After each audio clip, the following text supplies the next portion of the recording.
மாண்புமிகு தமிழ்நாடு முதலமைச்சர் அவர்களை விழா தலைமையுரையாற்ற அன்புடன் அழைக்கிறோம். முத்தமிழ் அறிஞர் தலைவர் கலைஞருடைய நூற்றாண்டு கருத்தரங்கம் இந்த இனிய நிகழ்ச்சியில பங்கேற்று சிறப்பித்துக் கொண்டிருக்கக்கூடிய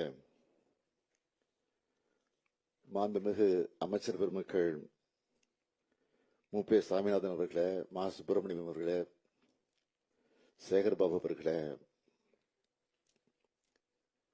சென்னை பெருநகர மாநகராட்சியுடைய மேயர் திருமதி பிரியா அவர்களே, துணை மேயர் மகேஷ் அவர்களே, நாடாளுமன்ற உறுப்பினர்கள் கலாநிதி வீராசாமி அவர்களே, கனிமொழி சோமு அவர்களே, ஜவஹர்லால் நேரு பல்கலைக்கழகத்தினுடைய துணைவேந்தர் பேராசிரியர் சாந்திரி ஸ்ரீ துளிப்பூடி பண்டிட் அவர்களே, சாகித்ய அகாடமியினுடைய செயலாளர் முனைவர் சீனிவாசராவ் அவர்களே, நம்முடைய பெருமதிப்பிற்குரிய கவி பேரரசு வைரமுத்து அவர்களே, வருகை தந்து சிறப்பித்துக் கொண்டிருக்கக்கூடிய அறிஞர் பெருமக்களே, ஆண்டோர்களே, சான்றோர்களே, தமிழ் ஆர்வலர்களே, அரசு உயர் அலுவலர்களே, என் பேரன்பிற்குரிய மாணவ செல்வங்களே, பத்திரிகை மற்றும் ஊடகத்துறையை சார்ந்திருக்கக்கூடிய நண்பர்களே, உங்கள் அனைவருக்கும் என்னுடைய அன்பான வணக்கம். சாகித்ய அகாடமியும் ஜேஎன்யூவின் சிறப்பு நிலை தமிழ் துறையும் நடத்துகிற இந்த முத்தமிழறிஞர் தலைவர் கலைஞருடைய நூற்றாண்டு கருத்தரங்கை தொடங்கி வச்சு அதே நேரத்தில் சிறப்பு மலரை வெளியிடுகிற வாய்ப்பை பெற்றமைக்காக நான் மிகுந்த மகிழ்ச்சி அடைகிறேன். இங்க தலைவர் கலைஞருடைய மகனாக மட்டுமல்ல, தமிழ்நாட்டு முதலமைச்சராகவும் பெருமித உணர்வோடு நான் உங்கள் முன்னால் நின்று கொண்டிருக்கிறேன். காலம் சற்றே கடந்திருந்தாலும் இந்த கருத்தரங்கை சிறப்பான வகையில் ஏற்பாடு செஞ்சிருக்கிறார்கள். கவிதை, புனைக்கதை, செவ்வியல், நாடகம், திரைவசனம், உரைநடை ஆகிய தலைப்புகள்ல நீங்க கருத்தரங்கு நடைபெறவிருக்கிறது. ஒரு தலைப்புக்குள் சுருக்கிட முடியாத பன்முக திறன் பெற்றவர் நம்முடைய தலைவர் கலைஞர் என்பதை எடுத்துக்காட்டக்கூடிய வகையில இந்த கருத்தரங்கில பங்கேற்று கருத்துக்களால் ஒளியுமிழ வந்திருக்கக்கூடிய அனைத்து பேராசிரியர்களுக்கும் ஆய்வாளர்களுக்கும் முதலில் என்னுடைய நன்றியை நான் தெரிவித்துக் கொள்ள விரும்புகிறேன். தலைவர் கலைஞருடைய மேடை உரைகள் இலக்கியத்தினுடைய மறுமுகம். தலைவர் கலைஞருடைய சட்டமன்ற உரைகள் சட்டமன்ற மாண்புக்கு இலக்கணம். அவர் நடத்தியிருக்கக்கூடிய விவாதங்கள் அழகான ஆழமான கருத்து மோதல்கள். தன்னுடைய வாழ்நாளில் 80 ஆண்டுகளை பொது வாழ்க்கைக்கு ஒப்படைச்ச மாபெரும் தலைவர் அவர். அவர் நடத்தின போராட்டங்களும் பெற்ற வெற்றிகளும் இந்திய சமூகத்தை உணர நினைக்கிற எல்லாருக்குமான படிப்பினைகளாக அமைந்திருக்கிறது. தென்றலை தீண்டியதில்லை, ஆனால் தீயை தாண்டி இருக்கிறேன்னு அனுபவபூர்வமா சொன்னாரு நம்முடைய தலைவர் கலைஞர் அவர்கள். அவருடைய வாழ்வையே தமிழ் சமூகத்தோடு உயர்வுக்காக மேம்பாட்டுக்காக அர்ப்பணிச்ச காரணத்தால் தான் 5 முறை தமிழ்நாட்டினுடைய முதலமைச்சரா,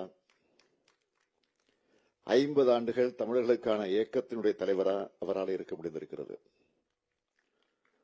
தொட்ட துறைகள் எல்லாத்திலையும் கோலோச்சின தலைவர் தான் நம்முடைய தலைவர் கலைஞர் அவர்கள். இலக்கியத்தை தான் இளைப்பாறும் நிழலா அவர் கருதினார். அதனாலதான் எனது செங்கோலை யார் பறித்து விடலாம், ஆனால் எனது எழுதுகோலை யாராலும் பறிக்க முடியாதுன்னு சொன்னார் தலைவர் கலைஞர் அவர்கள். இலக்கியத்தின் வழி இந்தியர்கள் அனைவரையும் ஒன்றாக இணைக்கும் மகத்தான பணியினை சாகித்ய அகாடமி செய்து வருகிறது. ஒருவருடைய இலக்கிய தகுதி என்பதற்கு சாகித்ய அகாடமியினுடைய அளவுகோல் எனும் அளவுக்கு புகழோடு செயல்பட்டு வருது.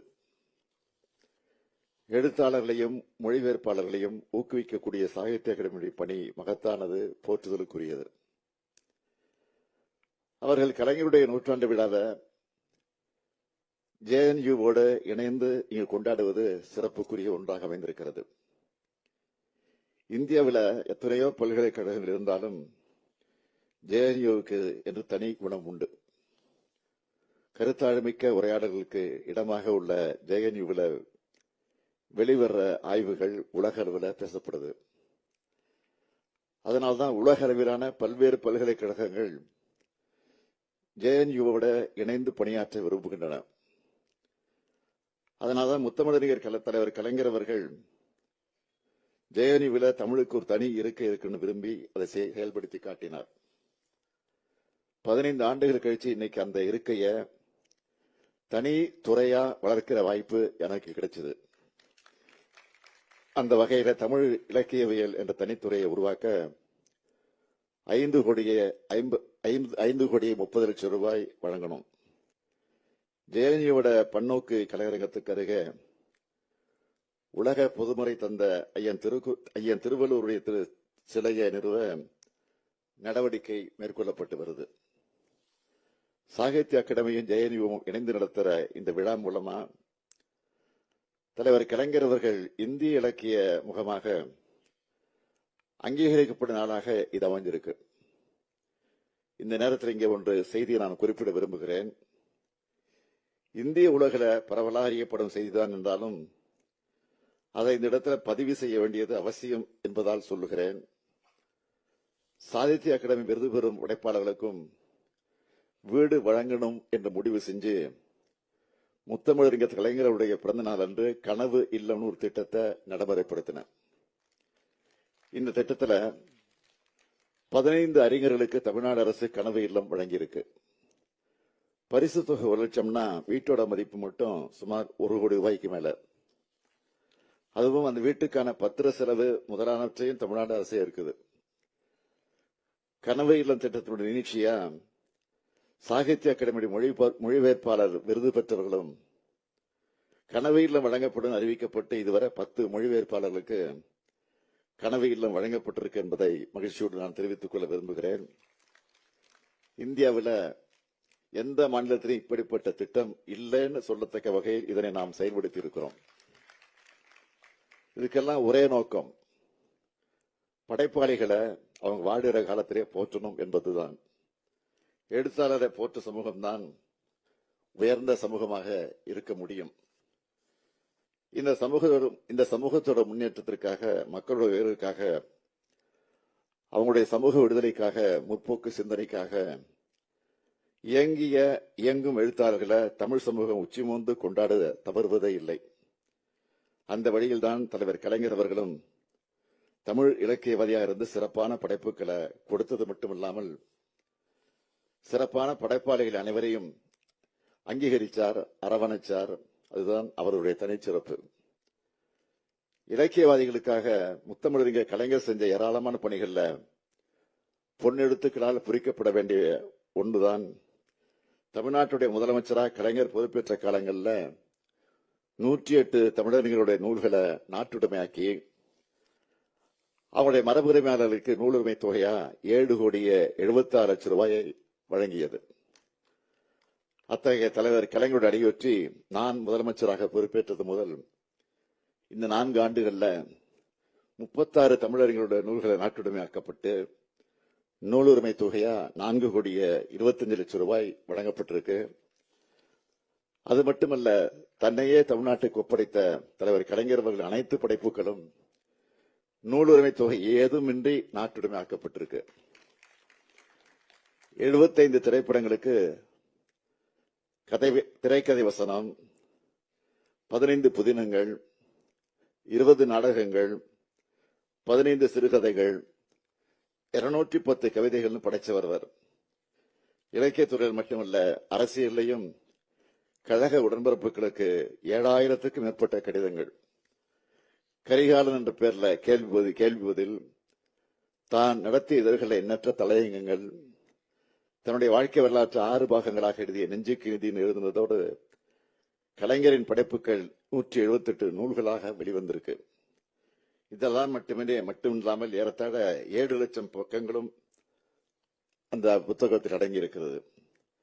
இது அத்தனையும் ஒருத்தர் படிச்சு முடிக்கணும் என்றால் ஒரு ஆயுள் தேவைப்படும். கலிபோர்னியா பல்கலைக்கழக பேராசிரியர் ஜார்ஜ் ஆர்ச் அவர்கள் கலைஞர் போல அத்தனை படைப்புகள் எழுத வேறொருவர் முயன்றால் அதற்கு ஒரு பிறவி போதாதுன்னு சொன்னார். அத்தகைய அறிவு புதையல்தான் தலைவர் கலைஞர். கலைஞர் ஆட்சி என்பது தமிழாட்சி. அதனால்தான் தமிழுக்கு செம்மொழி தொகுதியை பெற்று தந்து செம்மொழி மாநாட்டையும் உலகம் பாராட்டக்கூடிய வகையில் நடத்தி காட்டினார். அவருடைய வழித்தடத்தில் நம்ம திராவிட மாடல் அரசும் மொழிக்காக வேறு எந்த மாநிலத்திலும் இல்லாத அளவுக்கு ஏராளமான திட்டங்களை உருவாக்கி செயல்படுத்தி தமிழாட்சியை நாம் நடத்தி வருகிறோம். God have mercy on the Supreme Leader Al-Khomeini. May he rest in peace. தலைவரான முத்தமிழர் கலைஞருடைய தமிழ் தொண்டினை அடுத்த தலைமுறைக்கும் கொண்டு சேர்க்க இந்த கருத்தரங்கம் பயன்படணும்.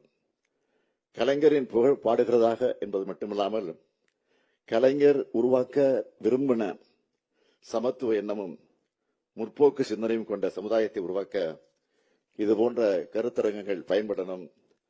தமிழ் சமூகத்தில் முத்தமிழர் கலைஞரை போன்ற படைப்பாளிகள் உருவாகணும். படைப்பாற்றல் பெற்றவர்கள் தொடர்ந்து தங்களுடைய படைப்பை எழுதி வழங்கணும். சிறந்த படைப்புகளை இதுபோன்ற அமைப்புகள் பாராட்டணும். படைப்பாளிகள் அவங்க வாழ்கிற காலத்தில் அங்கீகாரம் பெறணும். இதைத்தான் தமிழ்நாடு அரசு செய்து கொண்டிருக்கிறது. சாகித்ய அகாடமி போன்ற அமைப்புகளும் இந்த பணியை தொய்வில்லாமல் தொடர வேண்டும் என்று கேட்டு விடைபெறுகிறேன். நன்றி, வணக்கம்.